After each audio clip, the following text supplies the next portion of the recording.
Hello, everyone, and welcome to another episode of Talking Games with Kellie and Andrew. I'm Andrew.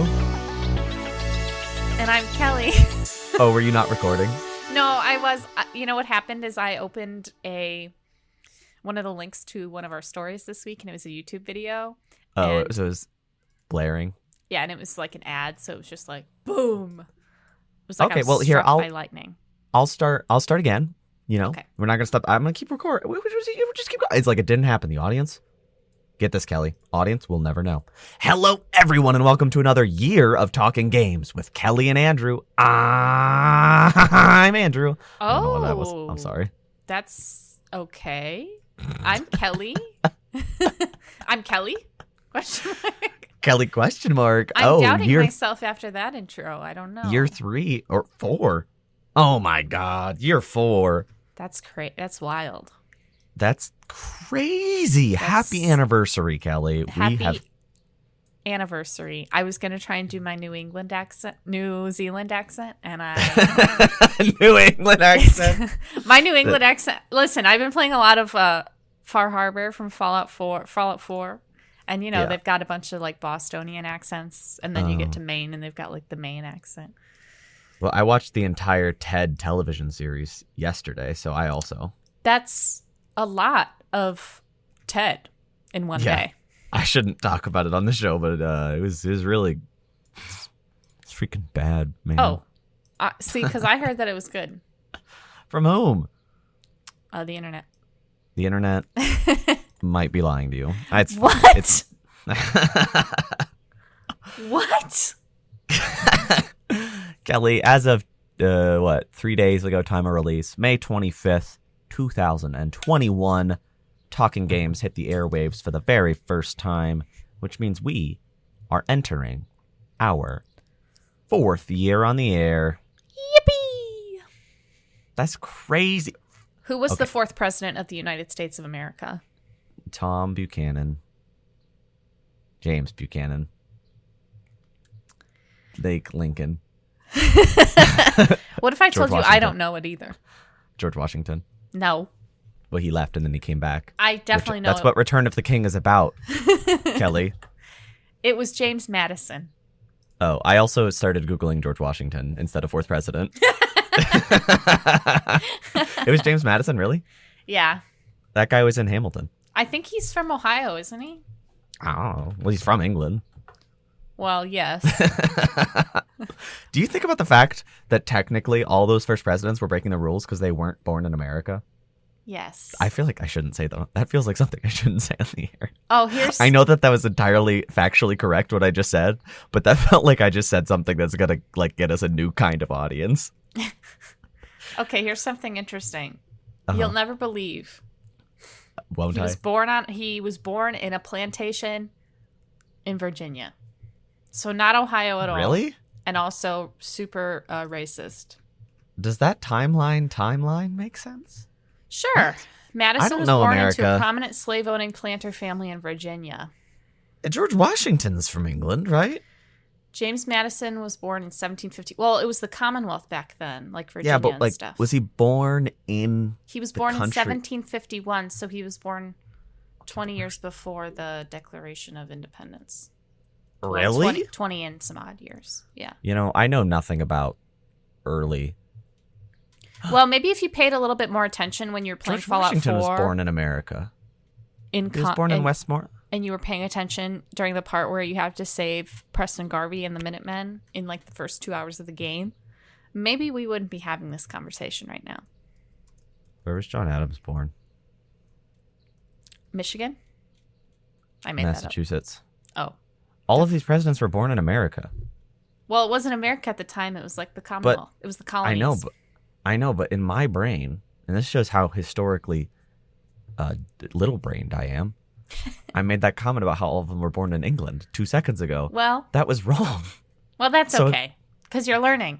I bet you guys didn't expect to learn all this American history today when you tuned into the 3-year anniversary special. Why are we opening the 3-year anniversary with president facts? I was just thinking about 4 years and the number 4 in its significance. Do you know where I hope to see all of these presidents make an appearance. Where? In my home theater on October. There's no date. In October of 2025. That's right. When we get the release of Mortal Kombat 2. Oh, and there is a date. October 24th, 2025. What's that, a year and change away? I didn't realize that Mortal Kombat 1 did okay. I thought that movie was a flop. I think any movie that came out between like 2020 and 2022 were flops. Wasn't that? Yeah, because that was 2021, right? Yeah, 2021. Yes. I don't know. What do I look up? Box office? It made 84 million. 83 million. It was HBO Max's most successful film launch to date at that time. Right. HBO Max, which was like a year old. Yeah, and also was called it was also called HBO Max still. Oh. You know what's sad about that movie? The fact that it came out to Max, which both of us have, right? You had it at the time at least, right? That's right. And we still didn't watch it. I have no interest in the Mortal Kombat series. Okay, but what if the first 4 U.S. presidents were in the sequel? Would you watch it then? Absolutely. You know, I like to keep up with George Washington and James Madison and the other. Keep up with the other two. What? Their work. What is happening? To keep up with their work. Oh yeah. Oh, I just saw they released their new album on Spotify last week. Exactly. Oh, and you know what they'd be called? The Forefathers, but it'd be FOUR because we're talking about those 4. And they're all dads. Who's on Mount Rushmore? George Washington, Abraham Lincoln, Teddy Roosevelt. Who's the 4th? I think Teddy Roosevelt. Scorpion. Johnny Cage. Is he from? No, he's on the backside of it, actually. If you go all the way around the mountain, he's on the other side. Is he from Mortal Kombat? Johnny Cage? Yeah. And Katara, yeah. She's from she's from Avatar: The Last Airbender. You know what you can see a couple months after Mortal Kombat 2? Because what will also be coming out in 2025 is Five Nights at Freddy's 2. The sequel to the... There is no subtitle. Why were you about to say one? I don't know. Maybe there will be one in like a couple months. The sequel to the first Five Nights at Freddy's movie, Five Nights at Freddy's movie that came out a couple months ago. October. It was a Halloween movie, yeah, right? Because it came out like 2 days after your wedding. That's right. No, it came out the day of your wedding? No, it came out a couple days after your wedding. Yeah. Oh, yeah, because Spider-Man came out the day of your wedding. That's right. This movie did very well on Peacock. So they're making another one. And it's coming out in December 2025.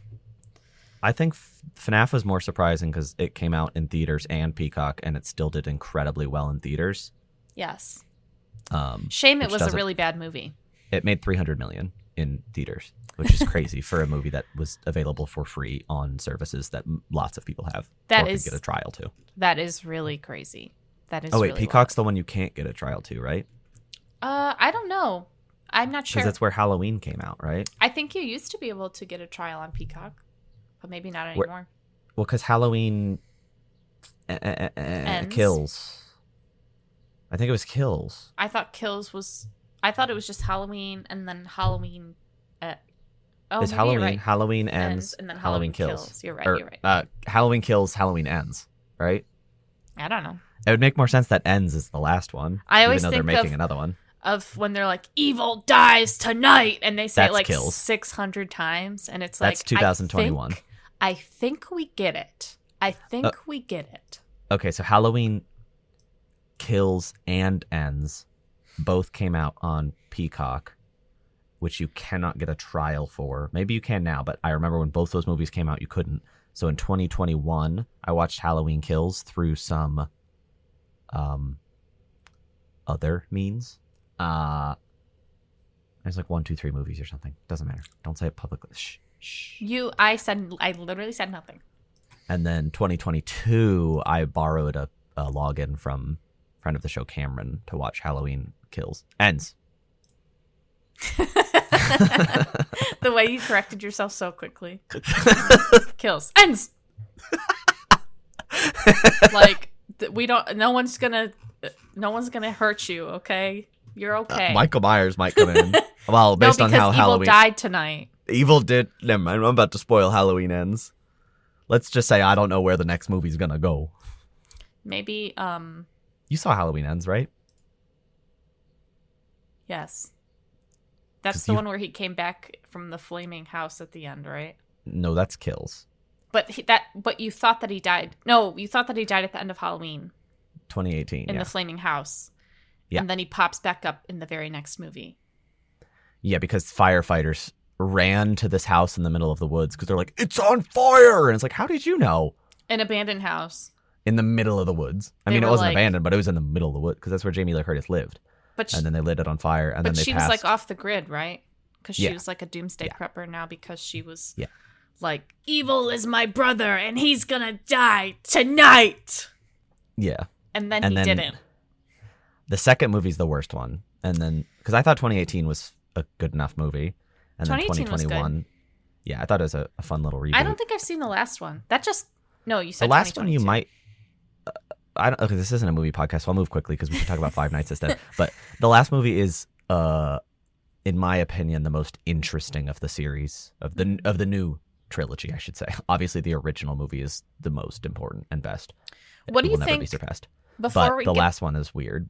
So before we get back to FNAF, yeah, just real quick. I know it's not a movie podcast, but we've been doing this podcast for 4 years now. We're entering, yeah. So just give me some space here. Give me some peace.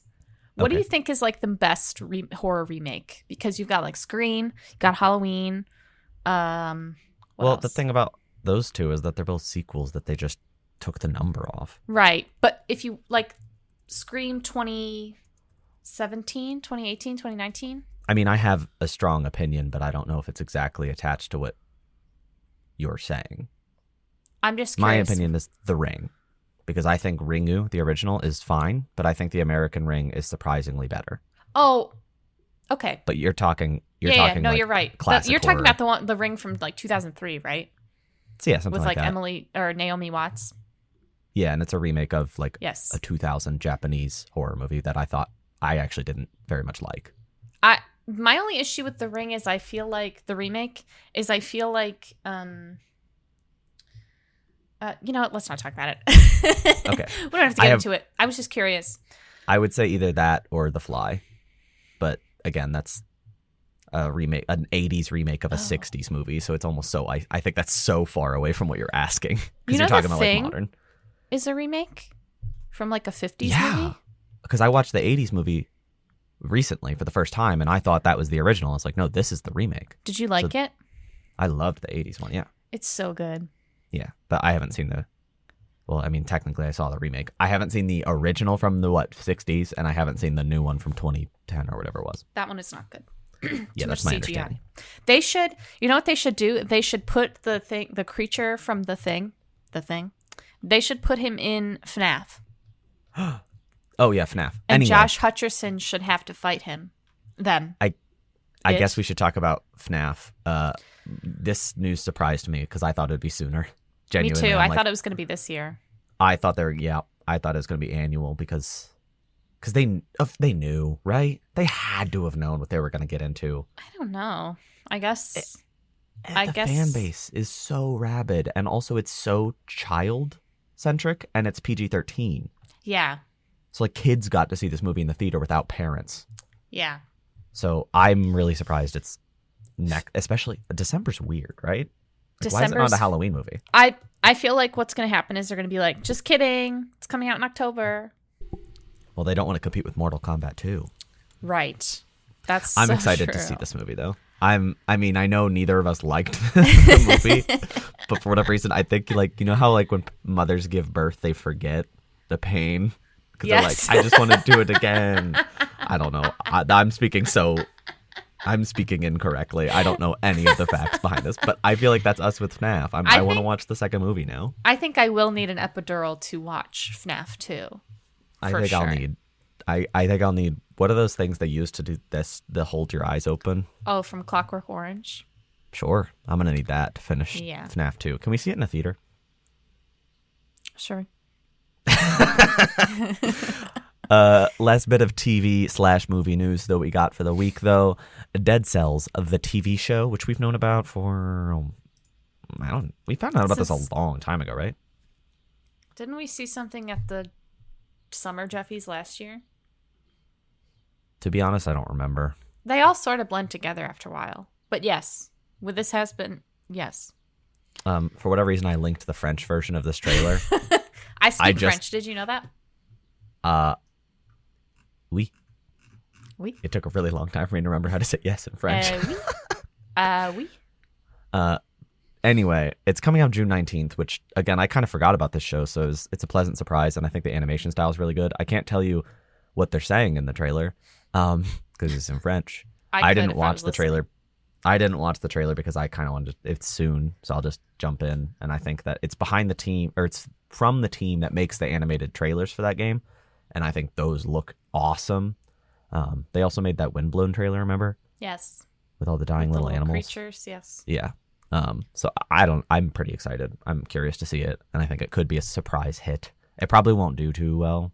Like, I can't imagine it being like a giant, enormous show, but I hope it's at least critically liked, and it'll probably be short, would be my guess, because they make pretty little things, and they're always pretty funny. So I hope this is funny. We'll find out. June 19th. That's really soon. That's less than a month away. Yes. I'm very fond of the little fella. The little firehead. Yeah, he's very cute. I'll find out his name. Thank you. I can't, I got it. Wait. The Beheaded. Oh, is that his name? I guess that makes sense. He doesn't really have a head. No, it's just a fire. I also don't know if that's who the show's about, to be honest. We'll find out then. Are you going to watch it? Probably not. No. I just answered your own question. Yeah, thanks for speaking for me. That's all I do. That's true. So maybe some not fun news. There's another studio closure. The company Phoenix Labs, who made Fae Farms and Dauntless, are closing down. I looked on their website to garner more information. And you can still apply for a job. And then I looked on their social media to see if they had anything to say. They have not tweeted since October 20th, 2023. Yeah, I don't think that they...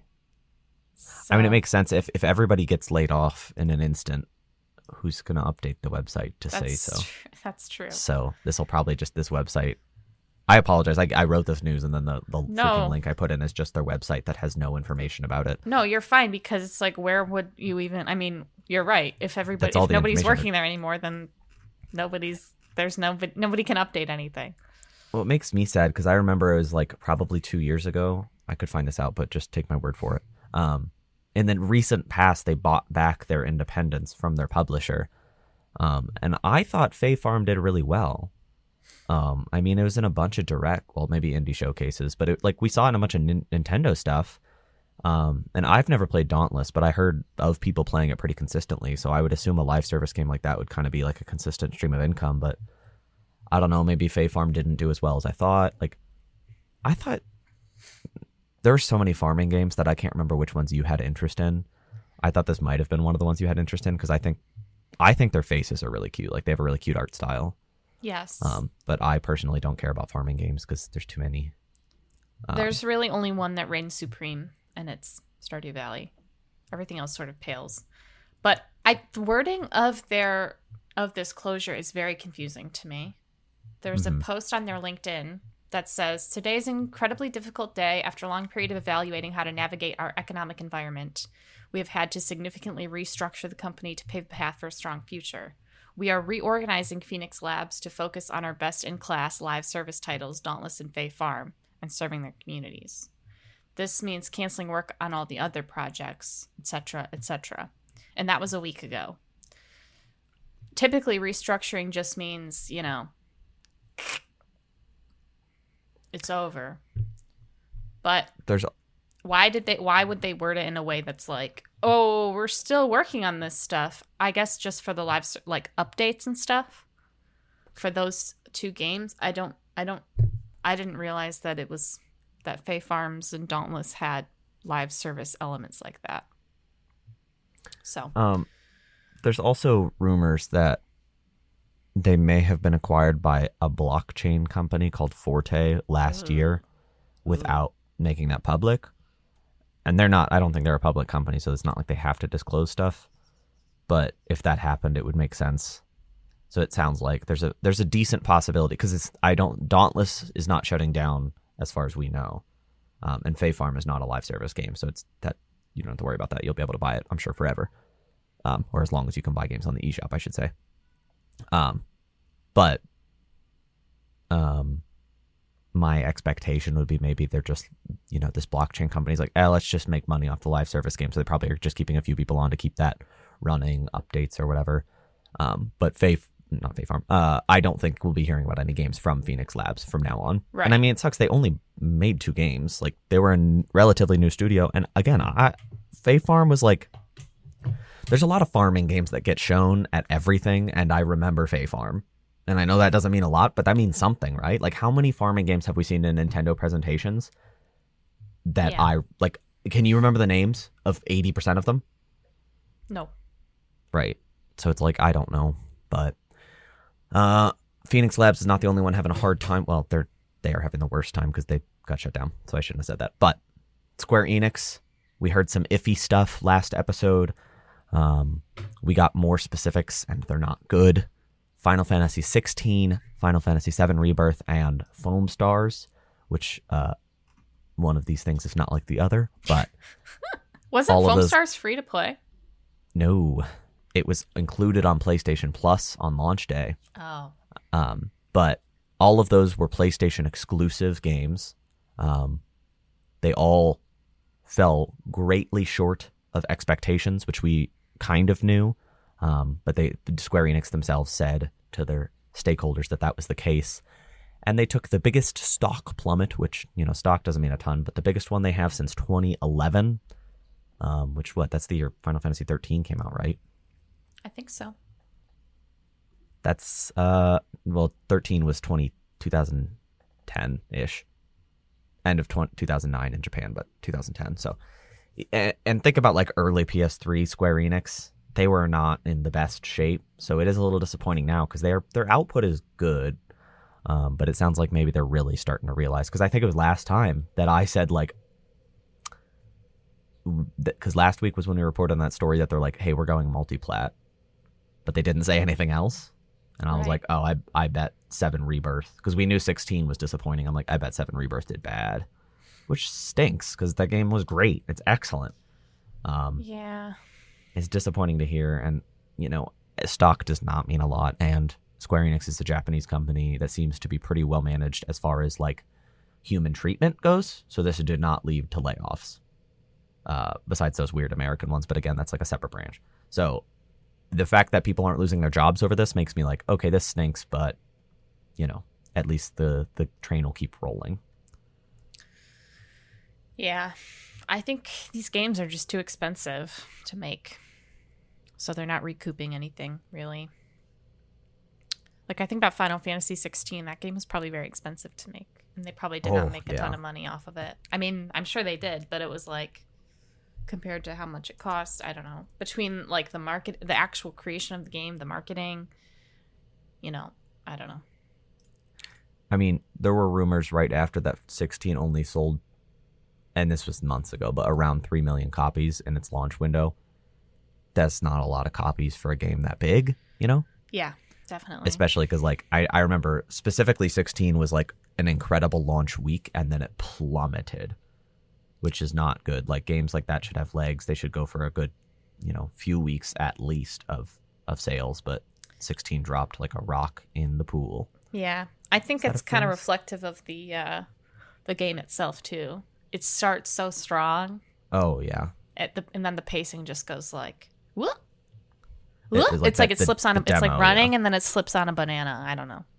I mean, I liked that game well enough, but that I mean, I think I said at the end of last year, I said it was one of my biggest disappointments. And obviously it didn't become my biggest one because Diablo 4 came out last year. But it was a disappointment nonetheless. So, but 7 Rebirth hurts because I think that game has so much love and heart in it. And I do hope that it doesn't affect 7, the final entry in the trilogy. I hope that is not too deeply affected. I hope they just go multi-platform with it. Sony has contracts signed for the first 2 games. They do not have a contract signed for the third game. Again, reportedly, so this might be incorrect, but I hope that the third game's able to go multi-platform and that they put the first remake on Xbox, I guess. And then Rebirth, the second they're allowed, put that on PC and Xbox. There's really no reason for it not to be everywhere. Yeah. And I get like the nostalgia factor. It's like, oh, 7 was such a, what's the word? Like a tentpole game for the PlayStation, but who cares anymore? Yeah. Yeah. You know what I do care about? Speaking of scary movies, remember we were talking about all those scary movies earlier? I like that you rewound as though the first sentence you said wouldn't get heard. You're like, oh, that won't be in there. It wasn't good. It wasn't a good transition, so I found a better one. I also hope that you understand this news because I forgot to write any information. So I do. Okay. I do. So Dead by Daylight is 8 years old now. The anniversary. What? Came out in 2016. The anniversary was, I think, a week ago. And they announced a couple new things. Just some new updates to the game. They always do kind of something big and exciting on the anniversary. So they announced, I think a couple years ago, it was like Silent Hill was added to the game. That was what they announced on the anniversary. And then Resident Evil. What did they announce this year? I can't even remember. Oh, Dungeons and Dragons, which, to be honest, is like not my favorite anniversary announcement because D&D just doesn't. I don't get scared when I think of D&D. When I think of like Dead by Daylight, I want to see like Jason, who still is not in the game because of obvious like Friday the 13th copyright issues. But well, he might be there soon. That's right. Jason's making a bunch of appearances and stuff. So I mean, that's right. If Jason can hit the gritty, he's in multiverses. Yeah, he can put me on a hook. If you don't play Dead by Daylight, that does not make any sense. They also announced later in August that there will be a Castlevania chapter, which is very exciting because people have been wanting a vampire killer / survivor for a very long time. I think we're just getting a killer for that chapter. I don't remember. They didn't. I was gonna say they didn't say what it was, right? They just said that it would be. I think it'll be a map and a killer. It'll probably be Dracula. It's so funny that Dracula could be in here in so many contexts, but they're like, we'll use Castlevania. I know. Instead of just like, they could just use Dracula. That name is allowed. You're allowed to use that name. I know. I'm excited, though, because I always wanted like a big romantic vampire chapter. Yeah. I hope not they put, like modern vampire. I'm talking like castles and stuff. So, because they couldn't put a survivor in there either, could they? I mean, they could, but it'd be weird if like a Belmont was here. It's like, well, that they seem like they could handle themselves just fine. Yeah, but you know, some of the survivors are quite hardy. There's Bill from Left 4 Dead. He's a pretty hardy survivor. There's Ripley from Alien. But you're right. It would be kind of weird for a Belmont. But I guess we'll see. They released a roadmap, so you can see what the plan is for August if it's a survivor and a killer. But I don't remember what it was. Okay. So we'll see. But so that was teased a little bit, and then they released a new roguelike. I forget what it's called. It's like. I can find out while you talk. It's like got chibi versions of the game's original characters.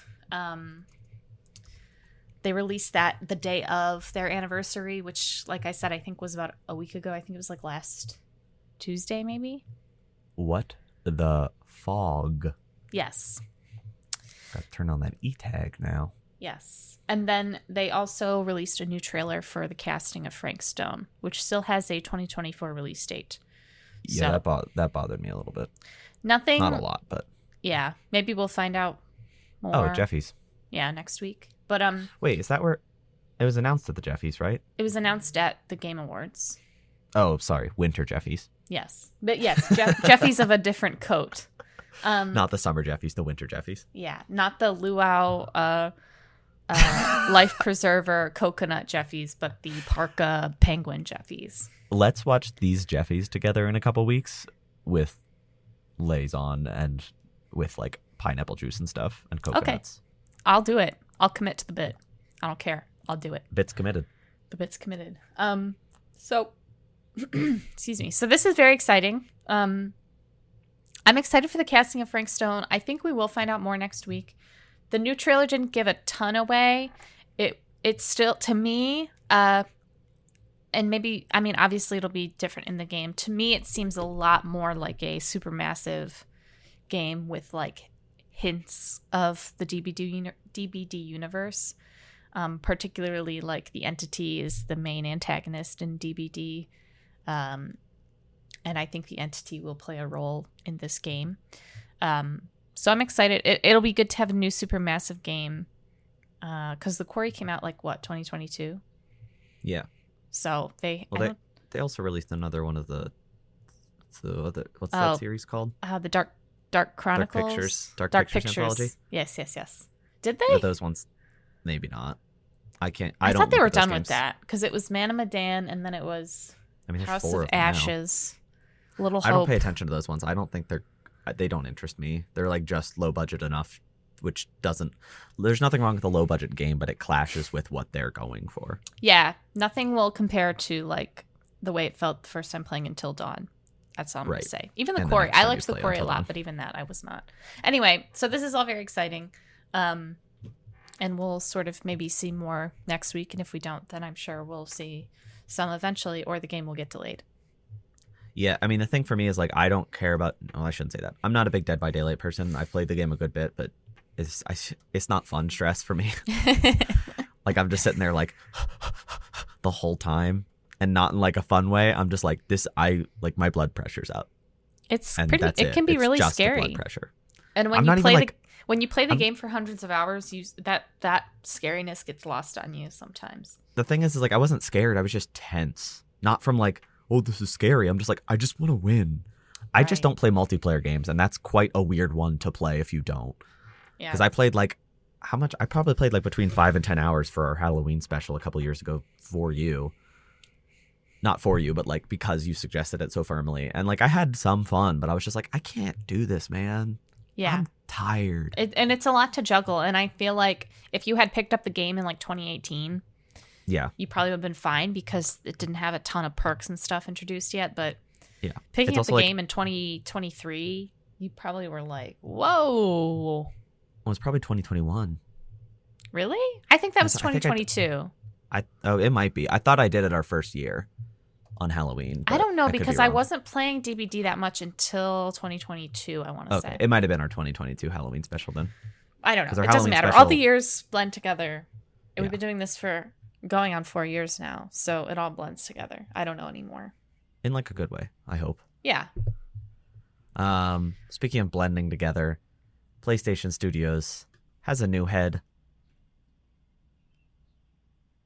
I don't know why. I was like trying to like make that less weird. I know, I set it up so weird. If you were in the like the NPR studio, like in the NPR booth, they would have been like, "You need to re-record that." PlayStation Studios has a new head. Question mark? And then the long pause after. I'm gonna start. All right, for the next like 2 minutes of the podcast, I'm gonna be a different host. Are you ready? Yes. All right, let me adjust my microphone. Okay. Like you did, Kelly adjusted her microphone earlier, and it went like boom, boom, boom, boom, boom, boom. I adjusted my microphone earlier, and nothing changed. So I know. I said, "Can you turn your gain up?" And Kelly said, "No." I said, "Why?" And you're like, "Because it's at max." And I'm like, "Oh, oops." Okay, go ahead. Herman Hulst is taking over PlayStation Studios, while Hideaki Nishino is taking over PlayStation's platform services.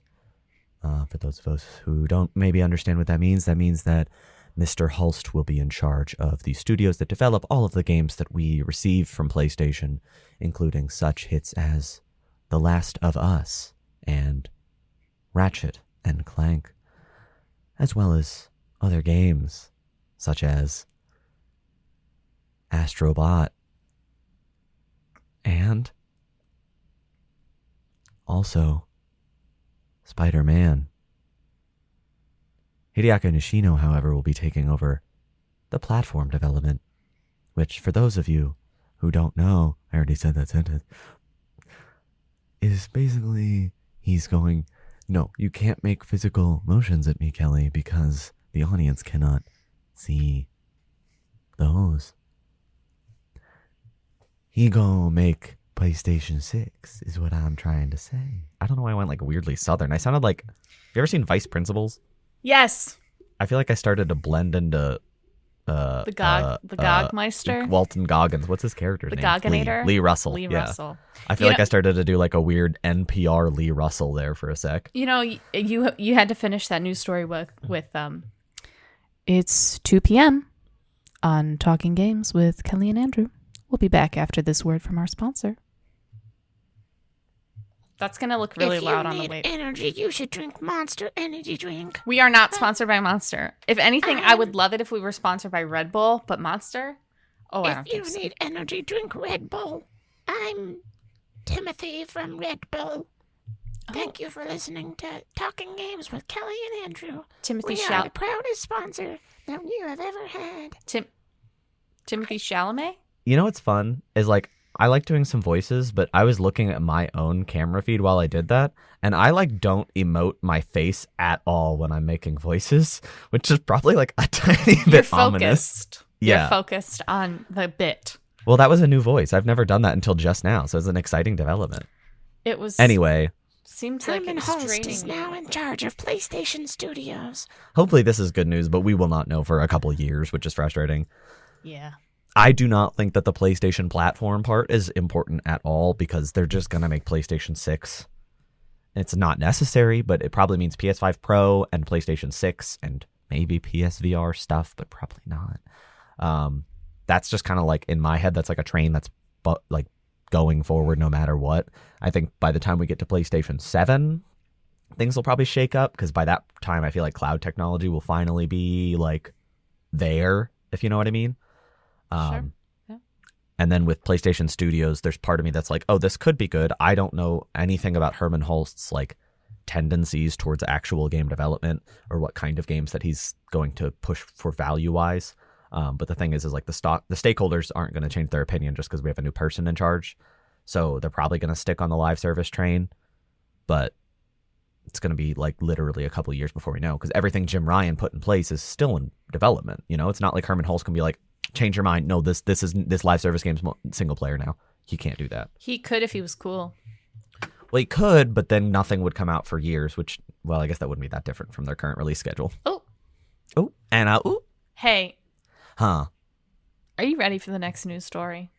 Oh, you know it, Kelly. You know it, Kelly. I'm going to do the rest of the show in this voice. Do you think that's okay? Timothy? Chalamet? I actually I'm don't... not related to Timothy Chalamet. People who are related tend to share last names, not first names. That's right. It's not like you're related to Kelly Ripa. That's right. Are you? Well... I am. My name's Timothy Ripa. Timothy Ripa? That sounds like Jack Ripper's like weird little brother. That's me. I like to kill women in the street Oh. of England in the olden days. You see, it's difficult for me to do this voice because I can't think of funny things while I'm also trying to do the voice, so I really need you to help. Right. Right. Maybe you should give me a story. Have you ever played The Division? Remember that game? Why did your voice wobble? Because I got scared. You were starting to scare me. Sorry. No. Right. So, right. I feel like we should soft reboot this story because that was... No. You can't even commit to the yes and improv. Yes. Yes. And? Ooh. Okay, so The Division, like there was going to be a Marge sequel and Lisa. called... We do. Homie! You specifically sound like Marge and Lisa merged. Oh, right. I sound like Timothy Ripa.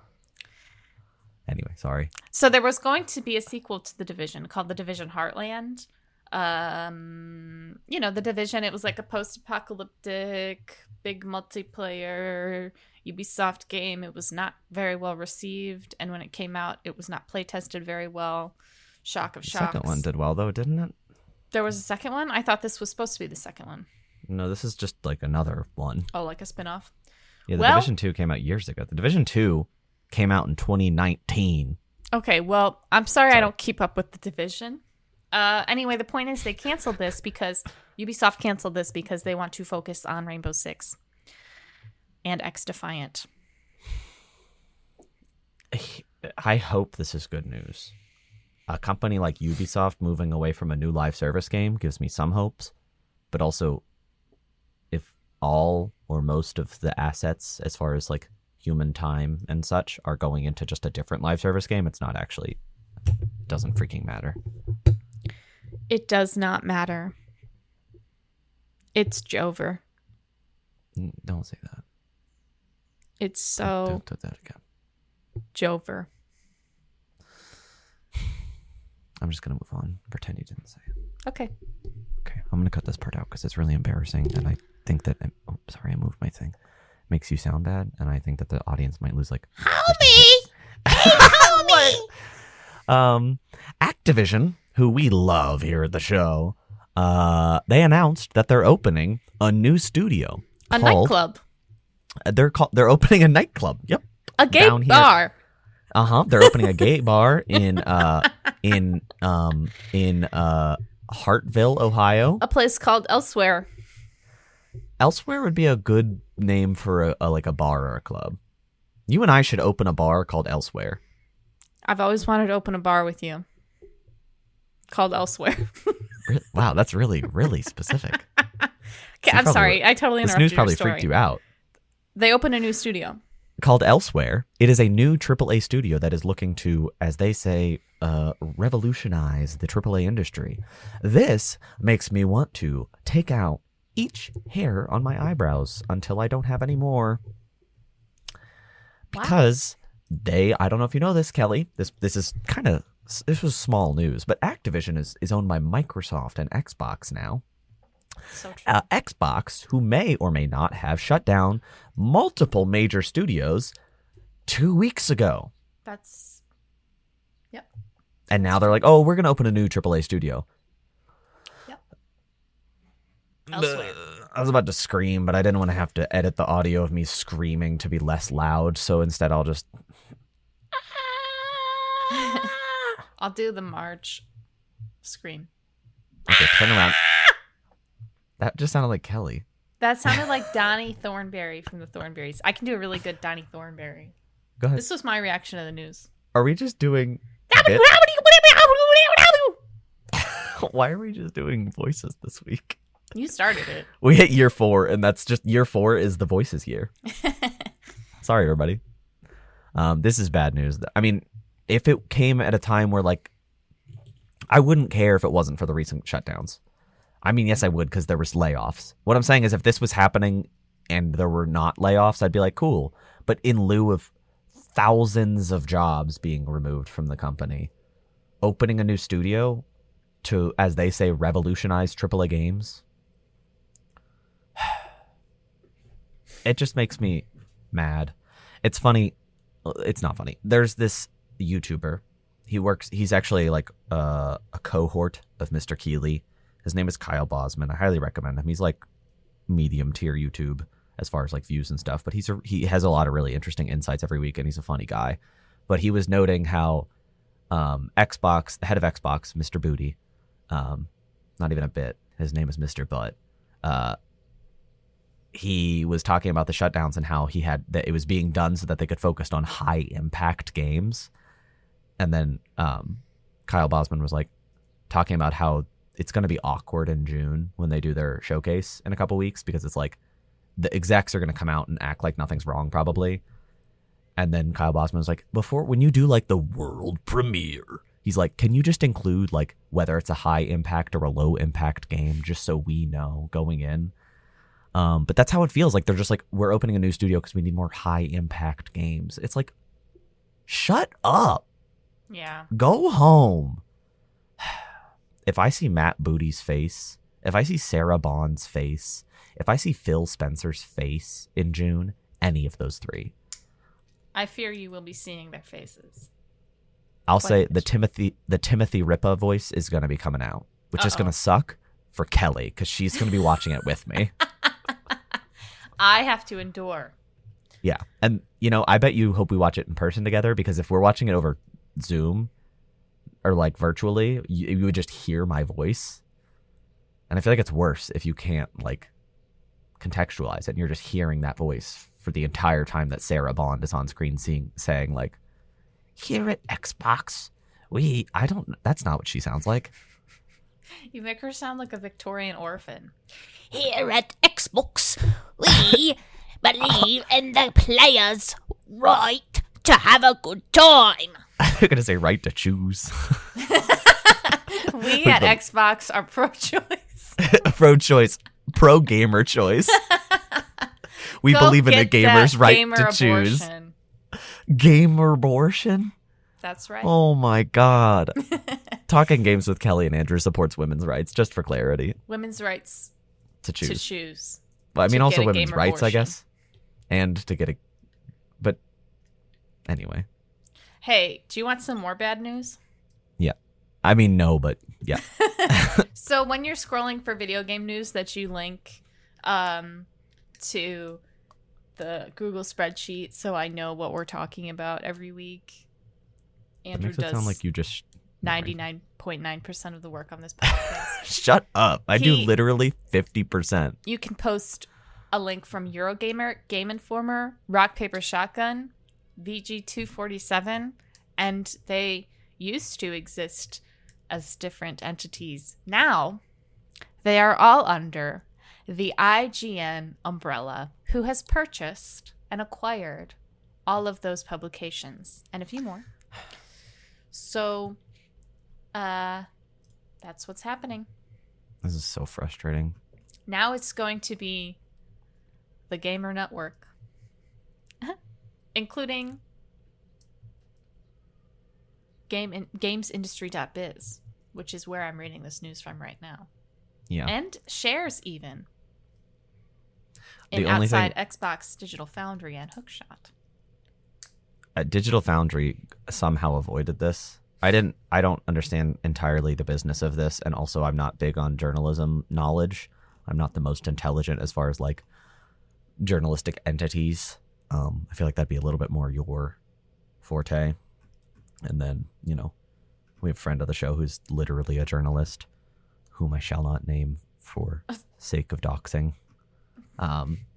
So I don't fully understand the business of this, but I don't think it's good. And also, like, well, so we have our sheet, and generally we try to diversify our sources, generally, because it'd be very easy to just open IGN every day and use them as everything. But one, IGN very rarely reports news as the first source. And two, I think that it's just not the smartest to use just one source for something like this. I try to find like the OG source for a lot of this stuff sometimes when I'm in the mood for it. But it feels like we're losing sources is what it feels like to me. Yeah. Because if you just put them under that umbrella, it's like, okay, so they're just the same thing now. It's very much going the way of like traditional media, which at this point is like bought out by, if you're holding a magazine in your hand, and you probably aren't because it's 2024, and this is speaking as someone who works for a magazine. If you're holding a magazine in your hand, the likelihood that that's owned by a much larger company that also owns like 6 other magazines about the same thing is very high. That's just the way media is now, and this is happening with gaming news media too. Were you scared to say journalism? No, I mean it's journalism. What even is journalism anymore? Maybe friend of the show could provide some insight, but journalism is so different now than what it was even like 5 years ago. It's not just go to this place and report on this story. It's like go to this place, report on this story, make a video about it, make a podcast about it, Put your personal opinion in the op-ed section about it. Make sure it's posted on social. You're not really a journalist anymore. You're just a content creator. I also feel like that's the content creation thing. Yeah, that's what I'm thinking is like IGN specifically is like an aggregate for reporting that has been done other places. Yes. For like the reporting part. But also like IGN specifically is like, here's a trailer that this person posted. Here's a trailer that this person posted. Here's a trailer that this person posted. Here's a review for this game. Here's a review for this movie. Here's a review for this TV show. I'm like, this isn't really news. It's more of an information aggregate, which is valuable, but this is not me trying to belittle, but is that journalism? I don't know. I'm saying, like, what is the definition of journalism? Is it aggregating news? Some of it isn't even news. Is it news to just take a trailer and post a link? I don't know. I guess you could argue that it would be because you're informing people about something. You're informing a wider audience, but that's just because it's IGN. I don't know. Like I said, I don't think journalism... I think journalism is just a very all-encompassing term nowadays, particularly in media spaces. Not necessarily like... I'm not talking about like hometown newspapers, but in a grander sense of like game journalism and movie journalism. It's like, what even is journalism anymore? It's just... Well, especially because half of the news stories are just like, if it's like a movie, it's like the distributor being like, hey, here's some info.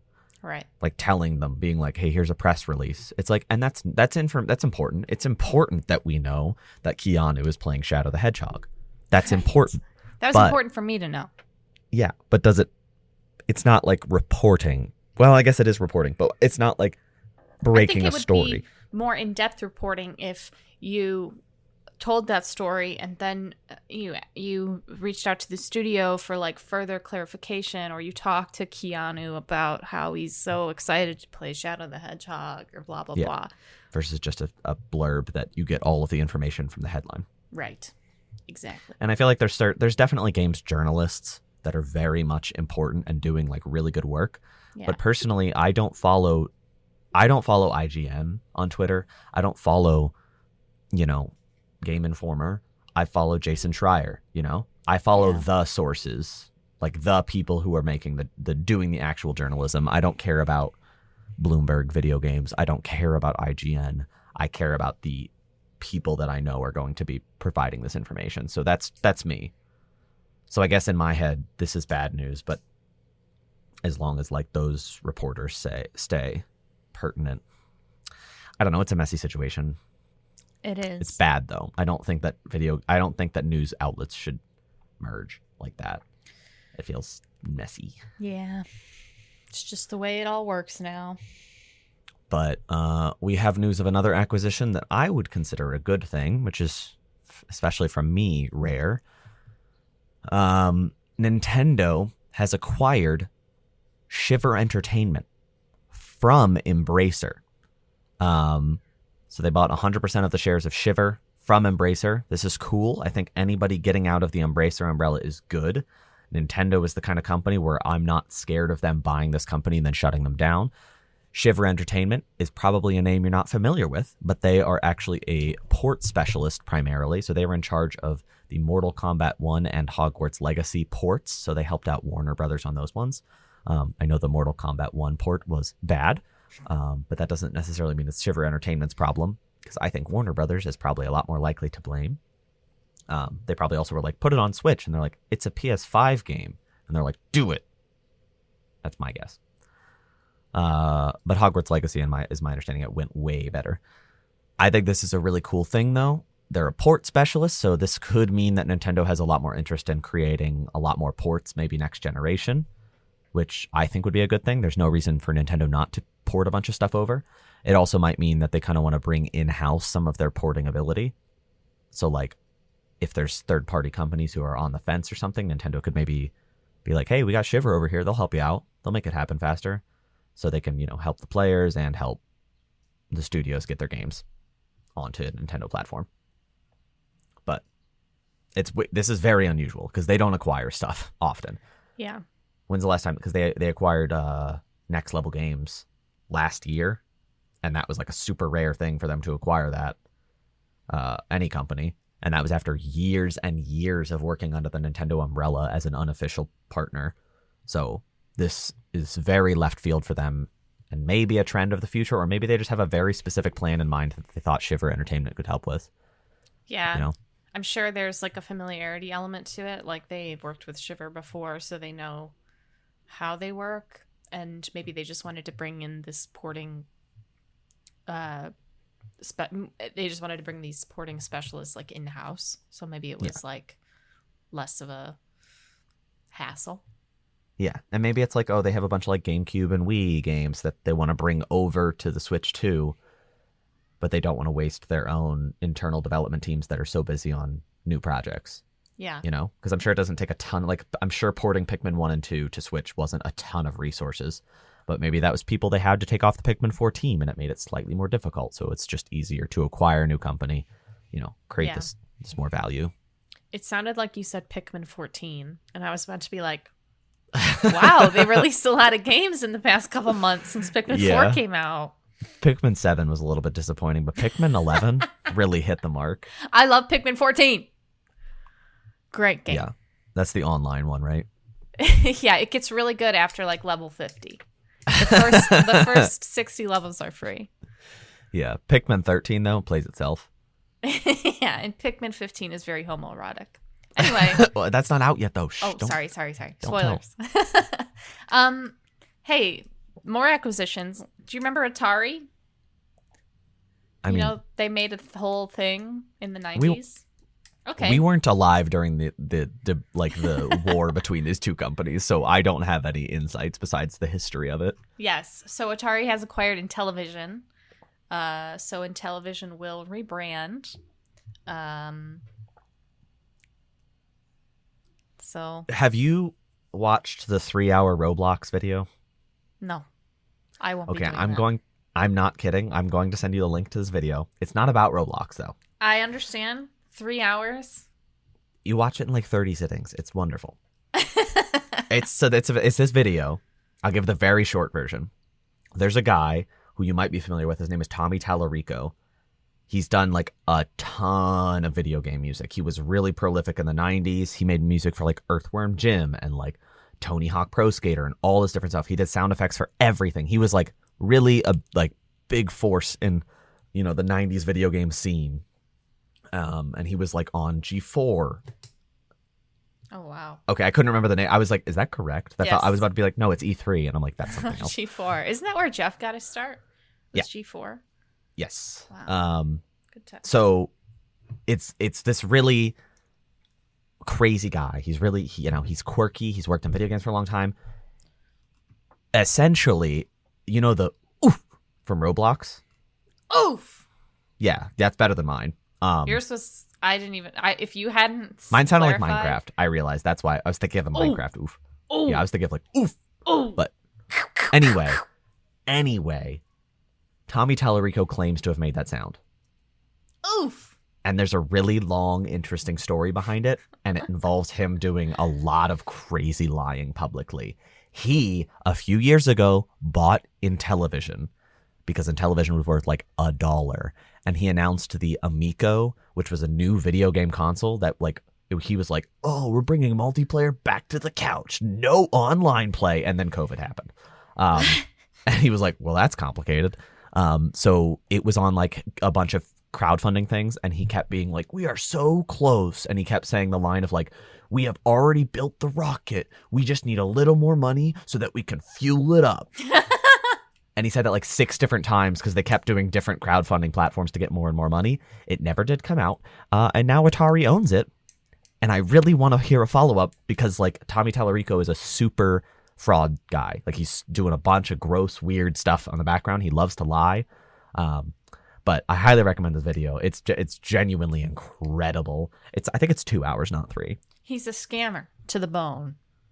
To the bone. To his little Roblox bone. Oof. Did you like my Minecraft eating noise? I thought that was pretty good. I also just looked up Roblox and I thought that would have the thing I was looking for. Yeah, I'm sending Kelly a link to this 1 hour, 57 minute, 49 second video right now. And I recommend it to the audience. It's by H Bomber Guy. What does the audience think? Do you guys think that's a good Minecraft eating noise? Oh, Because Andrew that was won't pretty good. respond to me. I've asked him like 2 times now. Anyway, I think this is hilarious if you've watched that 2-hour video. And Kelly, please watch it. Okay? I will watch it. I will Our watch friendship relies on what I just sent you. it. Oh my god. I'm serious. It's very, very, very good. I am genuinely recommending it to you and the audience to watch like 10 minutes, and you'll know immediately if it's for you. But it gets crazy, man. Anyway, Yosuke Saito, Yoko Taro, and Kaiichi Okabe are working on a game. Sorry, I just feel like we gotta No, you're right. skedaddle. Let's tighten up. Let's tighten up the Yoko ship. Taro and those other names, as you may know, are deeply important to the Nier series. So they said, and get this, it might be Nier, it might not be Nier. So we might be getting a new Nier game, we might not be getting a new Nier game. It's My like assumption, Schrodinger's cat. yeah, it's like Schrodinger's Nier. It's like Schrodinger's 2B. It's like Schrodinger's giant flower that turns into a gigantic woman who sings opera while you fly in a mech suit on a dragon. It is like that. Anyway, I assume it's going to be in that universe, but it might not have the Nier title, is what they're trying to say. But this deeply confuses me only because it has been so long since a new game that I'm like, what have you been doing, Mr. Taro? Genuinely, like, what you been up to? Nier Automata came out in January of 2017. Could you tell I just muted my microphone? I did. I thought you were about to say something, and then I was about to be like, huh? It was like an intense burp, and I couldn't stop. Anyway, I'm very excited about this, though, because I love Nier. I would love to see a new entry in the series. I would love Yoko Taro to make something new. I know he was working on Nier Reincarnation, the mobile game, for a long time, but that's over. So hopefully we have something cool, and hopefully it's not that far off. It's a weird way to announce a game, to just be like, yo, these 3 dudes, they hanging out. They busy. They're buddies. They're good pals. They're silly soldiers. They're freaky friends. If you have nothing to add, you're allowed to move to the next story. Yeah. Okay, well, the next story is we were talking about Assassin's Creed 2 weeks ago on our last episode and how there was a teaser. And shock of shocks, we got a premiere trailer. Maybe it wasn't so shocking. So the game is set in Japan, as we know. And it follows the story of 2 main characters, one based on a vocal. I think he was a real person. He's real. Yeah. And another a different character who I'm not sure was real. What are their names? Yeah, it's Naue, Yasuke. Naue's, yeah. Yasuke Naue's and Naue. Yeah, Yasuke's real. Yes. Kind of an unexpected turn. I mean, I think he is notable enough that there is also a Netflix series about him. So I guess it's not that surprising. I thought it was on Hulu.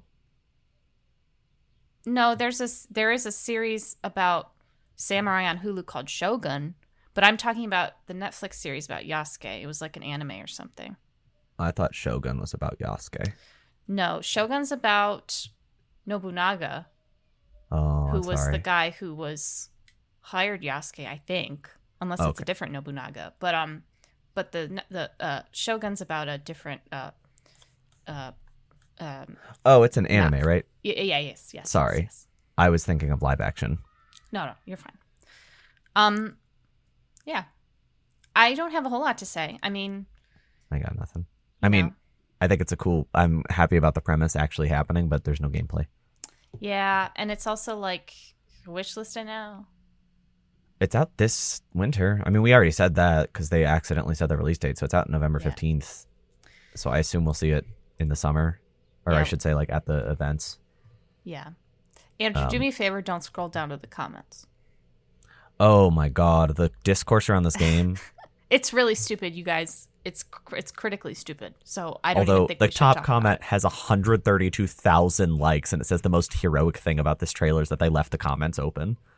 I'm surprised that those comments are open. That's all I will say about that. There's just so much. How many? Okay, let me just say this. How many angry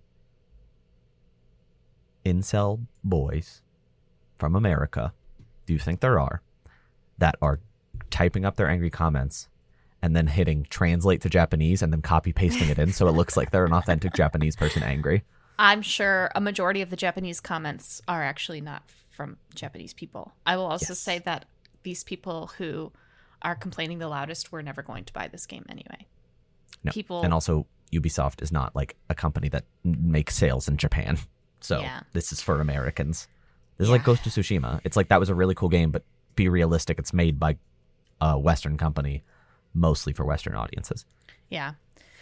Like I said, the discourse surrounding it is critically stupid. It's like critical mass of stupidity, and people just trying to be doing their culture wars. So yeah, I've been trying really hard to ignore it. It's really difficult to ignore. It really blows my mind. We don't have to talk about it. It just makes me mad because people talk about Yasuke and they claim that this game is somehow removing a Japanese person's like story as if the other protagonist in the trailer is not a Japanese woman. Well, she's a woman, and that's literally part of the toxicity is that she's a woman. That's right. I forgot that is you forgot that the internet is misogynistic. I'm just trying to decide. I'm just trying to see at the apex, like, is the internet more racist or more misogynistic? What's the over under on it just being a crazy cosmic clash of the two? It might be even. It might be even. It might be one of those things. It's hard to say. I think the internet's more racist, personally. But anyway.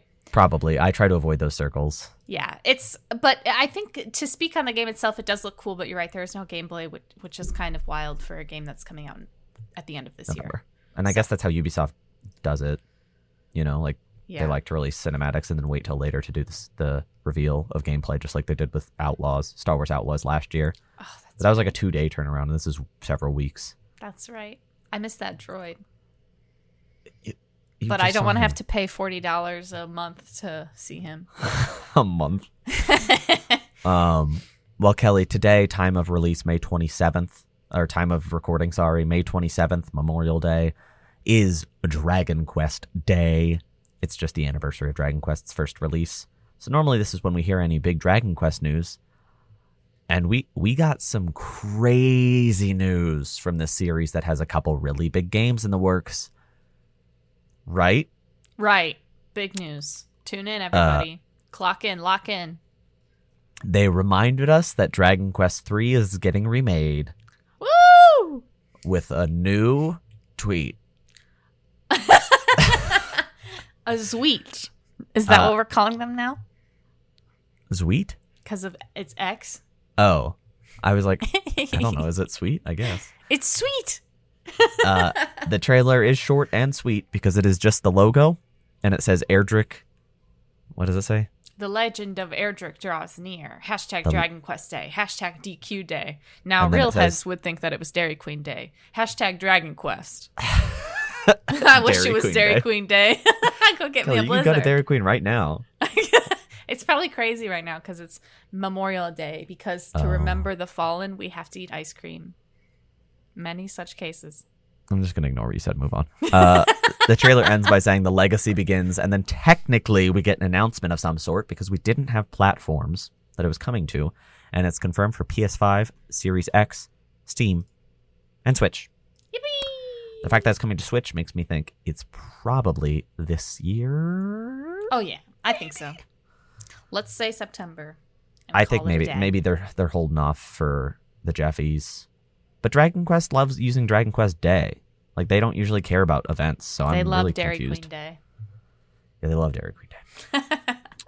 I don't know. I'm most excited as far as Dragon Quest development goes. I'm most excited for the Dragon Quest 3 remake because I think Dragon Quest 12 is probably a billion years away still. And I'm confused as to because we saw this game in 2021. Yeah, that's 3 years ago. That's like right after, I think it was Dragon Quest Day when we started the show. Oh my goodness. Because our anniversary lines up with Dragon Quest anniversary. That's right. For me, it's every day because I love blizzards. Okay. I'm sorry. Okay. You know who really needs a blizzard? You know who really needs a blizzard? Is the fiery lands between. of Elden Ring fame. Sorry, I'm just watching the opening frames of this trailer, and it's so Kind of nasty. grossly suggestive. Yeah. Ugh. So Elden Ring, as we know, the Shadow of the Erd Tree expansion DLC is coming out next month, next June 21st, and we got a really cool story trailer about a week ago. Sorry. Okay. Sorry, that was some like crazy 2016. Anyway, Stop. there's a lot of flames in this trailer. I can't really know what's going on because I think sometimes the lore of Elden Ring can be a little bit impenetrable until it's explained to me by Vati Vidya on YouTube. I'm joking. Actually, I'm not. There's a lot I was didn't gonna understand say. when I played the game. I need a recap before the DLC. I need to find one on YouTube. Yeah, you know what I kind of do need to do is like I kind of need to play the game. I kind of need to get to the part where the DLC might start because the boss is optional for that, and I never fought that boss. So Well, apparently there's like a way to get there really quickly. That I use like the real way to get there, so it takes a long time to get to him. But apparently there's a way to get to him. Like, the consecrated snowfield, right? To get to Mog's there's like palace. Is there a different way to get there? Hell. I think that's the fast way. I think the long way is that you have to go like through the underground, like the whole underground. Well, the fast way, you have to go through the entire like snow portion and get fight that one commander who's really tough. I can't remember his name. He's got the way I two did it, ash warrior or spirit warriors that fight with him, and it's like you have to fight them all at the same time in this really small circular arena, and then you get through, and then there's a portal to the consecrated to Mog's palace. is that the one where you get in the coffin and you float into the sky? That's the way I went. The coffin to the sky is like you. I have no idea how anybody found that without any internet help. Well, maybe Either I'll way, watch I need to some get back there as Vachi well. videos and figure it out. Anyway, I loved this trailer even though I had no idea what was going on. Yeah, it's very beautiful. I mean, unsurprisingly, I think every still from that game is beautiful in some sense. Even the ones that are like you got the poop ending and the world is poop. I mean, the world is all kind of poop, isn't it? But you get what I'm saying. Like if you pick the dung eater ending, everything's like brown and gross. Oh, literally poop. It's the literal poop ending.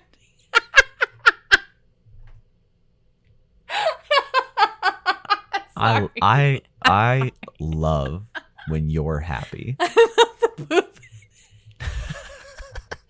I played Elden Ring. Well, which ending did you choose? I chose the poop ending.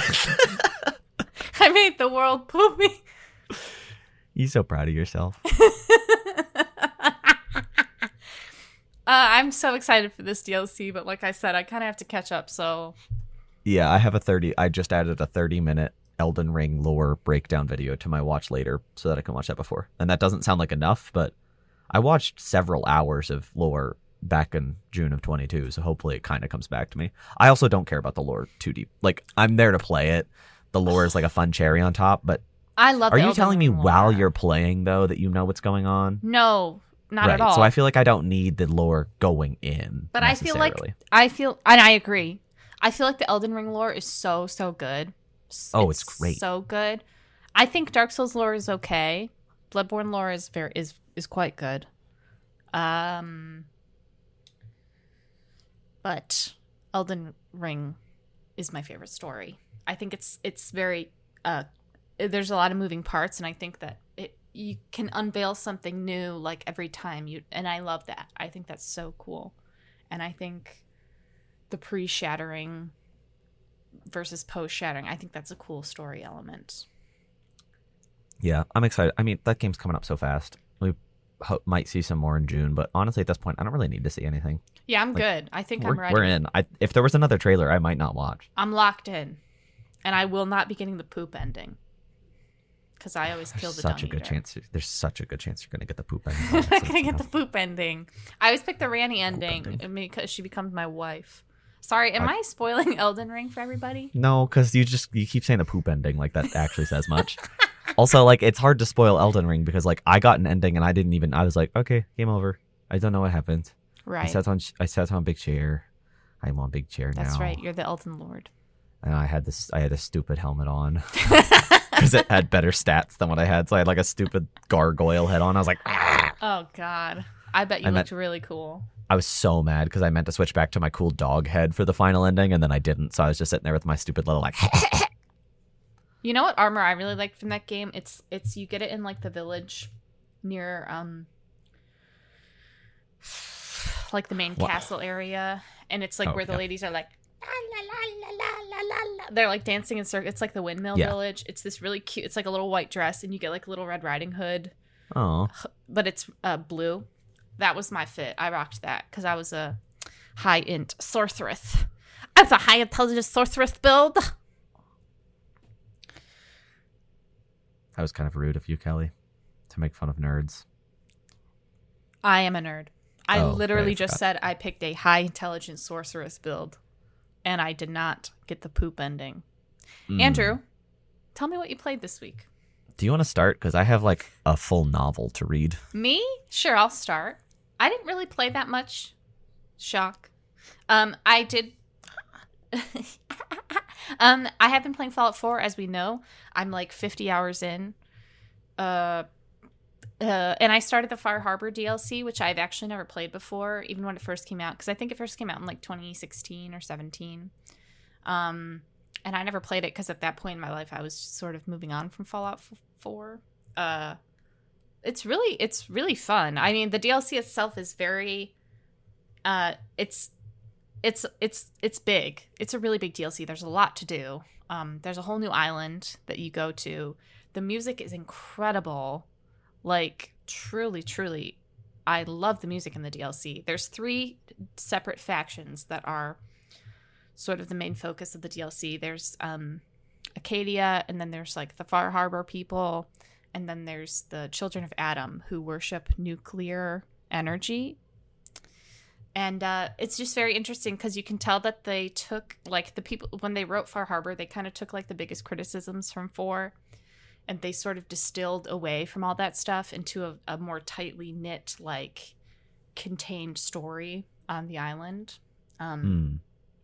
And I think there's some moral quandaries that are a little bit deeper than what we are presented with in the game, particularly in regards to the base game. Okay. Particularly in regards to, like, the synths are obviously like the main focus of the story in Fallout 4 is like, oh, it's the Institute and the synths. And I think they did a much better job with like synth lore and like synth characters in Far Harbor. So really enjoying that. But yeah, that's pretty much everything new that I played this week. Not that it's new, but it's new for me. You. That's right. That's right. So? Did you get the poop ending? You know it. What was the voice? How did I do I forget the voice I did. It was kind of like this. Oh yeah, you're doing your Marge Lisa again. It was kind of like this when you were talking really closely to the microphone. I wasn't that close. How dare you? That really sounded like Marge. I sound nothing like Marge. You do. I sound like Timothy Ripper. No. He's a character that I invented. And his name is Timothy. That's Ripper. Marge Simpson. This is so difficult for me to do, just for clarity. Like, it takes a lot of effort for me to maintain this. So for fun fact. Do you want to know a fun fact? Yes. I have a job. So true. And what is fun about that fact? I have to record audio sometimes of my own voice. I do some mild voice acting for my job. And the other day I sat down and I like did not have the like oomph, the carry through to be able to do it. So I opened by doing a voice for like the first like 5 minutes. I just did all of my recording in like a voice. And it was like, I'm doing a voice right now for this character. And it was really stupid. But then it was really difficult to stop doing it. And I was like, should I just record the entirety of this thing I'm creating in this voice and see if anybody notices? So I did. Oh. That's not true. I did not. I feel like I'd get in trouble. You had me in the first half. That's not what they paying for. They paying for my luxurious buttery voice. They're paying to hear you talk about what games you played this week. Sorry. Okay, I'll talk about games I want to. Don't no, push me, Kelly. I wasn't trying to rush you. I Kelly, just feel like they can't tell I was making faces at you because it was just my face and no voice. They also can't tell I'm wearing a pimple patch right now. Okay, go ahead. Well, they know now. I'm not, because some of us have never gotten a pimple in their life. Some of us have adult acne. Yeah, I get pimples. It's okay. No judgment. I played like 7. Wait, let me count. Right. 1, 2, 3, 4, 5, 6. 6 games this past. 7, because I left one off the list. I played a little bit of Little Kitty Big City. I'll probably get back to it, but I do want to report that Kelly is a liar.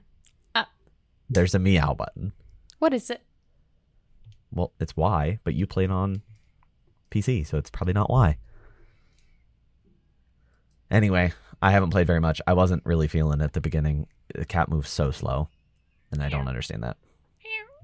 So, I don't know why the cat moves so slow in that game, though. It kind of bothers me. You can run. I know, but I don't feel like a cat should have a sprint button. I feel like it should have, like, if I want to walk, I should just hold the stick forward a little bit, and then he should start walking. I don't know. It's cute enough, but I don't know if I'll get back to it. We'll see. It's on my pre-Aired Tree list. I have a list of games I want to finish before Aired Tree, so I might get back to it. And keep the meowing going, because I'm going to talk real quick about Animal Well, which is the Metroidvania that I talked about a little bit last week. Actually, I talked about it a lot. I was like halfway through the game. It's only like 4 hours long. Well, I'm smart, so it was 4 hours because I'm smart. But it could take as far. Okay, maybe meowing could stop if you want. Just do a Marge voice instead, like quietly while I'm talking. What was that? That just sounded like you had popcorn in your throat and you were angry about it. Oh, okay. I don't understand. But Animal Well, it only took me about 4 hours to finish. It could take you anywhere from like 4 to 10 hours if that's not quite the formula you're used to. But I had a lovely time playing this game. The back half was really incredible. Really, like the momentum that carried me was truly incredible, and I had such an excellent time with it. So my recommendation of like, oh, it's pretty good, went from that to like, it's excellent, and I highly recommend you check it out. Truly, if you have any interest in Metroidvanias at all, it is a top tier one, and some of the tools that you get access to in the late half become really good, because it's like when you get a new tool in a lot of Metroidvanias, it's like, oh, that's the new tool, but it feels like in this game they all kind of keep compiling. And also there's one where you blow a little bubble and you can jump on the bubble and then use that as a platform. But if you time it perfectly, you can create like an infinite ladder with the bubble, which feels like an exploit, but like they very clearly left it in there on purpose. And I loved using that. So that might be why I went a little quicker, because I cheated a little with the tools in the game. Right. And then I also finished Slay the Princess, which again was only a few hours long. The back half of that game also impressed me a lot more than the front half. So I suggest that game even more than I did before. It only has a few core endings, but it has so much like content in it. There's so many interesting routes you can find on the way. And the thing is like, I don't think that the endings were truly that incredible as far as like writing and story goes. Like the lore wasn't that interesting, but there was like a heart to it that really hit home. And it's like, I can't explain it at all. Like I can't explain to you what the lore was trying to tell me, but I can tell you that I felt the heart, and I felt like really emotional at one of the endings. All of them were pretty good, but there was one in particular that I was like, that's the ending. I don't care what the canon says. I don't care what anybody says. Like that was the ending for me, and it really struck in a way where I was like, that was really, really special. So it's like there's a reason this game is well received. There's kind of an indescribable quality to it that makes it really special, and I really do recommend it, especially to somebody like Kelly. I also played some new games. So sorry about talking about those again, but I played, well, for clarity, not new releases necessarily, but games I had not played before this week. I played Pony Island, which is, if you're familiar with Inscription, which I talked about a whole bunch about on this show. I love that game. This is Daniel Mullins, the same creator as Inscription. This is his first major game that he released on Steam years ago in 2018. The game has a lot of interesting stuff going on. It's basically like you're playing a game on a virtual desktop. So there's a lot of meta stuff going on, like, oh, the game crashed, but now you're on the desktop, and it's kind of like a haunted looking old CRT desktop really old style computer, and a lot of weird meta stuff happens. Like, oh, you have to delete this file. Oh, you open this. Oh, it's corrupted. This, that, the other thing. It does a lot of interesting meta things, though. If you've played any of those kinds of games, the bits won't quite hit as hard. And the thing for me is that Inscription polishes a lot of these ideas to a sheen. So it's like going back to Pony Island wasn't necessarily the best route to play these. If you haven't played Inscription and you have a PC, I recommend playing Pony Island first. It's only on PC. And then play Inscription, because Inscription is just, in a lot of senses, the better version. Because the gameplay part of this game, you're like at a pony and you jump and you shoot enemies. And it's very, very simple. Whereas Inscription it still has that same kind of meta stuff going on, but the gameplay part in between is incredibly good. This game, the gameplay part is not as good. It's mostly about the meta stuff. So I think Inscription is just an all-around much better game. Like, it's one of my all-time favorites. And this game's more of like, it was an interesting historical experience. And I won't tell you all of the meta things that happen, because that is kind of the game itself, is finding those meta things out. But there was one thing that I'll share right now, because it involves host of the show, Kelly. The game asked me to type something vile, and I was like, oh, that's crazy. It was like, type the most vile word you can think of. And so I typed farts. And then immediately I get a Steam notification from Kelly that says, farts? Really? That's the best you can think of? And I got so scared for a second, because it was like it looked like I had a message from Kelly. Exactly. And I was like, how did she know? How did she know? And I like got frightened. And then it took me like a full 10 seconds before I was like, oh wait, the game is just looking at my friends list. And it was so funny because Kelly would text me farts, like farts? Question mark. So it was like, it genuinely freaked me out. And I'm so happy it was you and nobody else on my friends list, because it was hilarious that it was you. So that was a pretty good experience, and I do recommend it. It's really short. It was only a couple hours long. And it's funny because like I got this PC months ago, but I haven't played any games on it. I haven't played many games on it that I can only play there.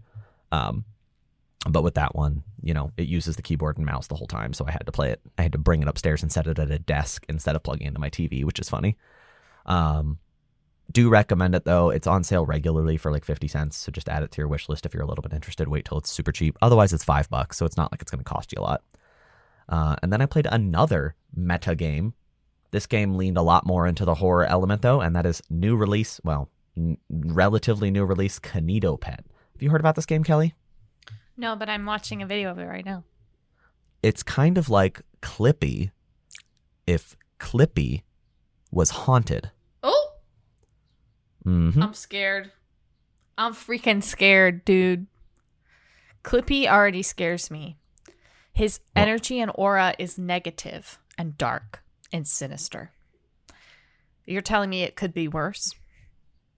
Yeah, because imagine him being a cute axolotl. Aww. But angry. Whoa. So, yeah. That's kind of a lot to handle. Yeah. And also it takes a picture of your desktop when you open it. So it's like, it looks like your desktop, but older. Like they add a bunch of old logos. So like my desktop background is Ven. Aww. And so there was like a pixelated little Ven during this haunted video game, which made me feel a little bad. There were a couple parts that kind of got me, spooked me a little bit. It is a scary game.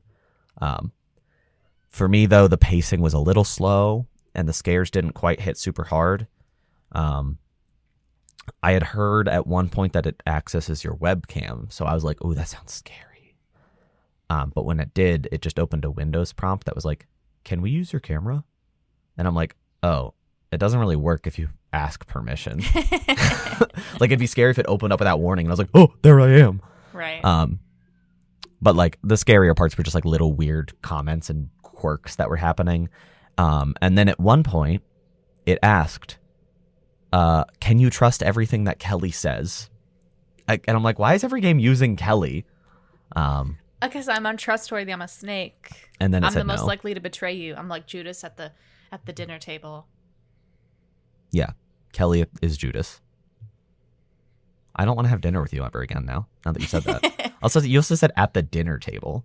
Yeah, that's when he was... Oh, the Last Supper. Not the dinner table. The last dinner table. The last one that happened. But I just kind of recommend it. It was only like an hour and a half long, so there's not a ton to it, so you can get through it really quickly, and it was only $6. If that's your kind of game, like a weird meta horror game, you might enjoy it a lot. It's a very 90s inspired. It's kind of tapping into that, but I feel like you and I, Kelly, we don't have a ton of 90s experience. Like, I'm sure you used an old computer as well, plenty, but like we were so little, I feel like it would hit a lot harder if we were like 10 years older and we kind of used it into our teens and adulthood. But by the time we were teens and adulthood, like computers had basically been modernized, and they're basically the same now that they have been since we were in high school, as far as functionality and look and stuff. Yeah, I did go on my computer a lot for Neopets, so, and Zoo Tycoon 2, so right. And Barbie. But I don't know how hard it would hit. Right. But I also, like, horror doesn't hit me very hard usually. The only thing that was impressive is there were a couple parts where, like, it turned into a first-person game for a minute. Oh. And, like, the way they pixelated things, it looked so realistic. Mm-hmm. I was like, whoa. For, like, a really low-budget horror game like this, I was blown away at the realism. And I know it's just because they make it really low fidelity, therefore it's easier to make it look real. But I still was absolutely blown away, and I did end up enjoying those parts a lot. The game had a lot of heart, but it just didn't quite hit for me. And I was a little disappointed. And like I said, those hacking elements don't really work because the game, well, first of all, the game's a bit glitchy. So like at one point it crashed and I was like, oh, that wasn't very scary. And then I reopened it and I realized it just crashed, like normal crash. Because when you play a meta game like this, they'll like deliberately crash it as like a bit to scare you. But at one point it was like, you're on the internet, Google something. And it was before I had KinetoPet installed. So I looked up KinetoPet and the game crashed. And I was like, oh, interesting choice. And then I restarted and the game just started over. And I was like, oh, I think it just crashed at a weird time. I think it was just an unpleasant coincidence. And then, like I said, some of the time, because it like taps into it taps into elements of your computer functionality. But it like didn't always work correctly. So if it worked every time, I think this game would have hit a lot harder. But like when it used functions of the computer, like I said, like the camera, and there's other things I don't want to spoil in case somebody is interested in playing this game, it doesn't always work perfectly. And maybe if you have different settings on your computer, it would. Because like I know on my PC, I just don't think I've ever opened the camera. Because why would I need that? I forgot that there's an application called Camera on it. Mm-hmm. So I don't think I ever gave the camera app permission. So that's why I did that. But that's probably a pretty common thing. And if you like don't have a webcam, I don't know what it would do then. Genuinely. Yeah. There's a couple good scares that I think I'll tell you about off the air because they were pretty good, but I don't want to spoil them. And then I played another game that also used the webcam. Not scary though. It's called Before Your Eyes. This game came out in 2021, so sorry I'm late to the party here. This game is on PC and on mobile now. You can play it on Netflix. It's also on PlayStation VR. What it does is it watches your eyes, and when you blink, the game will progress. It is a story game. It has really like cartoony, cute little visuals, and it's taking you through the life of somebody. You're in the afterlife, and it's taking you through the life that you had lived. And it can get really emotional because you'll be seeing these interesting scenes of like your childhood and stuff, and it's a really emotional scene. You want to learn more about the family and like your experiences, but if you blink, literally physically blink, the game will progress. So you're like, oh. And the whole thing is it's like a commentary on like, the passing of time, moving past you so quickly. And I'll just be candid, I cried so much during this game. It was very well written, it's well acted, and the way it uses this really one-of-a-kind mechanic, like there's no other game that does this, it ends up turning a lot of these emotional moments into really intense feeling for me. It's like some of the really, because there's a lot of sad stuff in this game, because it's just about life and the tragedy of life passing by in a way that you can't control, in a way that you can't slow down. It was a really magical experience. It was only like an hour and a half long, so it's almost like if you're gonna play this game, please set aside one sitting for it. To treat it like a movie that you have to play in one sitting, because it's so written that way. But I cried more than I've cried at a game in a very long time. Like, I think the last time I maybe cried this hard was the end of Kingdom Hearts 3, which is impressive because Kingdom Hearts 3 is because, my childhood. They've built this big build-up, whereas Before Your Eyes is just some game I turned on, and I knew it was supposed to be pretty good. And it's funny because, like, I just glanced at reviews after I finished it because I'm like, what do people think? I'm like, it's generally, like, 8s, and I'm like, this game's a 10 for me. This is one of, like, because I log all of my games, and I have been since, when? May of 2021. Nope, 2017. What am I saying? So how many years is that? That's 7 years. I've been logging games for 7 years. I have. Here, I'll do a quick math for you. Ready? I'm ready. I'm ready. Sorry, it's loading. Since May of 2017, I have logged 271 games. That means I've finished 271 games. Holy crap, I play too many games. I have given 14 games 10 out of 10. And that is the latest one to get it. It is one of my new favorite games. It was a really incredible experience. I cannot recommend this game highly enough. I got it on Steam for a couple bucks. It's on Netflix. I don't know. I'm not the kind of person that can play mobile games, so I think this game wouldn't have hit quite as hard on mobile as on like a nice monitor. But it's a really special experience, and it's one, please play with the blink. You can like turn off the blinking mechanic. Don't. I know it kind of sucks when you blink and you're like, I wanted more, but that's part of it. That's part of what contributes to this is you feel like things are kind of like slipping through your fingers, and it's hard, it's difficult, and it's a really powerful experience. It utilizes the medium in a way that I think very few games do, and it's just one of the best games I've played in my life. That's what I'm saying. And I know that it's not universally felt that way, and it might not hit you quite as hard as it hit me, but I assume you will at least enjoy what you're playing because it is a really nice story, even if it is very emotional and very sad at times. It's bittersweet, It's the story of life and the bumps that come along the way. And, in this case, it's a little bit fantasy because it's kind of the story of afterlife as well. So I just really, this game struck a chord with me. I am sad it took me this long to get to it. And I'm also glad I waited because I had this game on my phone for like a year. I was like, I'm going to play that. And then I waited and I got a PC. So now I was able to play it sitting comfortably at a desk with a big old monitor. And that helped a lot. And it really, I don't know. It's like part of me is like, I wish more games would use this mechanic, but like, how do you use it in a way that's not just the exact same way? So I do hope this studio gets to make something maybe using the same mechanic in the future, a different story that uses this idea, because it is one of a kind. Really and truly, it is one of a kind. To blink your way. And it's funny, I told Kelly, she's like, ooh, that's scary. And I'm like, no, it's not that guy. I mean, I know it's creepy to watch your eyes, but it's not like you see yourself on camera. Like, it's watching you, but like quietly. Which that makes it sound more creepy, doesn't it? Yeah, but I think we're removed from the context. Yes. The way you presented the game to me was a little bit different than how you're talking about it now. Yeah, because I was like, it watches your eyes. I just played this game that watched me blink the entire time. I was like, whoa, that's scary. No, it's not. And you kind of phase into it, and for almost like technologically you forget it exists. And I feel like if I played this in VR, it would have been rough because I'd be crying so much that the lenses would just fog up completely. Because I was like crying at times. I also learned what it feels like to cry without blinking. Weird sensation. Because I didn't want to blink because I was like, I can't stop watching.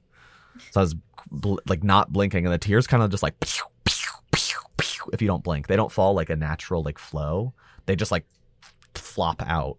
It's so weird. I recommend trying it, crying without blinking. Next time you have to cry. Next time I cry later today. Keep your eyes open.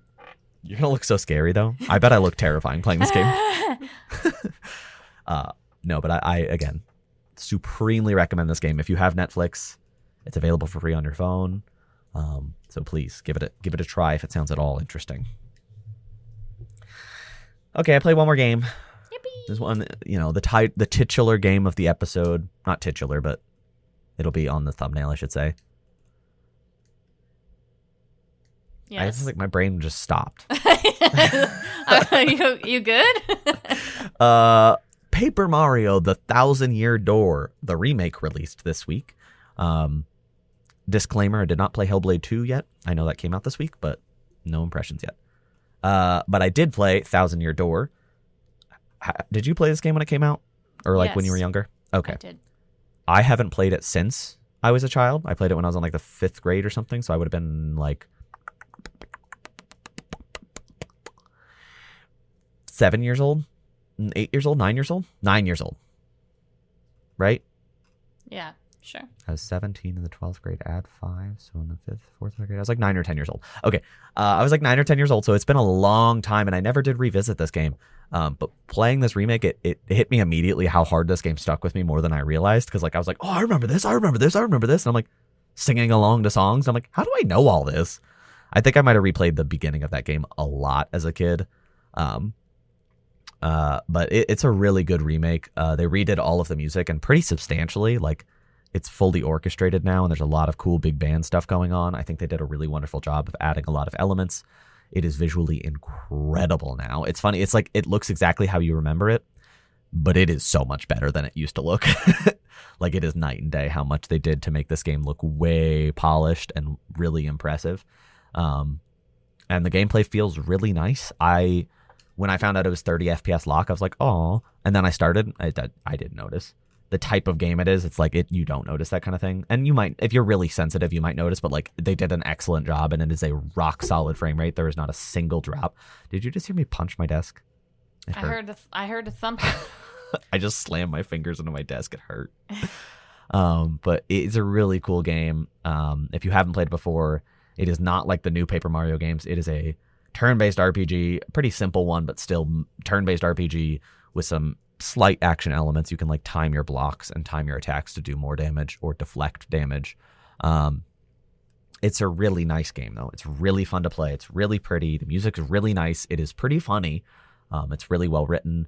I'm happy they've restored the trans identity of a character, because in the original localization, they kind of softened that a bit. I presume they were just nervous about how that would be perceived, but they were way more overt about it in this new localization. And I think that's a cool addition. And Nintendo going woke. Going the way of Ubisoft, I see. Going woke with their 20-year-old game. It's also terrifying to call Thousand Year Door 20 years old. Isn't it? That is, I can't conceptualize that, so I won't. I choose not to. Thank you. You're welcome. It is literally going to be turning 20 on July 22nd. So it's been a while since this game came out. But I am really, really enjoying this game so far. It's like funny because I haven't played it since I was 10. So I haven't played it in 14 years. And it is such a cool game to revisit now. And it's like hitting that nostalgia bone in such a nice way. I'm having a great time with it. If you've never played it, it's a great jumping in point. Don't worry about that. If you have played it, it's also a really cool way to revisit it. I don't think the price is a problem, in my opinion, because they've done so much work on this game. And also, it is 20 years old. Like, I think it'd be cool if there was an easier way to revisit the original, but this is just like, there are also quality of life additions that like I would just suggest playing this version. There's no reason that the original is it kind of replaces the original in a sense. Like, obviously for preservation, the original should exist, but like there's no reason to play the original over this. This is just a better, prettier version with new visuals. And if you don't like the new music, you can change it back. So there's a lot of positive here. I very, very highly recommend playing this game. If you have any interest in Mario RPGs or Mario games or anything of that nature, it is a darn good one, that's for sure. And I'm thrilled to play more of it, even though it is being added to a hefty pile of backlog games I'm trying to get done before Erd Tree. Yippee! Are you going to play it? I know. Yeah, I think so. Okay. I know Reed well. Oh, so you'll at least experience it. Husband of the show. Husband of the show. Hey, guys. Hi. What a week, huh? What an anniversary. Happy anniversary, Kelly. What a way to jump into year 4. We've been in 2024. Listen, we're about to be in 2025 in a week here. Look. Right. Thank you guys so much for listening to this week's episode. this hefty episode. Not glad, hefty. That's right. Thank you for listening to this year of Talking Games. Yippee! Oh, yeah, baby. Whoa. I hope this is their first episode and they just assume that these voices and that you just did, that's just what we do. Me too. They're like, wow, we're quirky. Wow, what a weirdo. Anyway, Thanks for listening. We will see you at the start of our 4th year next week. Right? Or was it? Well, I guess was this I think this is the 4th year because well, our anniversary was 2 days ago right. of time of recording. So I think we're in year 4. Right. We're in our senior year. Right. We're about to graduate. We'll be graduating. Just like James Madison. Thank you guys. What? So much for listening. Call back. I hope you have a really great hour, day, week, month, year, decade, century. Thanks for listening. We'll see you again next week. Bye.